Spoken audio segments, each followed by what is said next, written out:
Let me ask you some questions. No one will answer yes to every one of these questions, but everyone will answer yes to some of these questions, and many of you here will answer yes to most of these questions.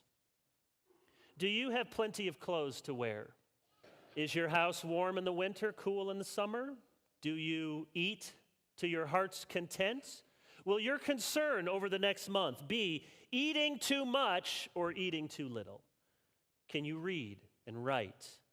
Do you have the Bible in a language you can understand? Is there a good church within driving distance from your home? Have you texted with friends and family this week? Have you laughed at some funny meme that went between you? Do you have cousins to play with? Has the Lord blessed you with a husband or wife? Or perhaps the Lord has taken them home in the past year, and yet are you blessed with precious memories of that husband or wife? Has He blessed you with children by birth or by adoption? Has He blessed you with grandchildren? Do you have children walking with the Lord? Have you been able in the past year to see a child or a grandchild or a niece or a nephew play soccer or baseball or football or tennis or run a race or sing in the choir or play in the orchestra or have a part in a play? Are you able to worship God freely according to your conscience? Has God given you faithful pastors to preach the word, faithful elders and deacons to care for your body and soul? Has He given us in this country, yet to this day, free speech and free exercise of religion? Did you take a vacation in this past year? Did you travel to another state or another country? Have you heard a beautiful piece of music that warmed your heart or thrilled your soul? Have you seen the glory of God in the mountains or a field or a lake or an ocean?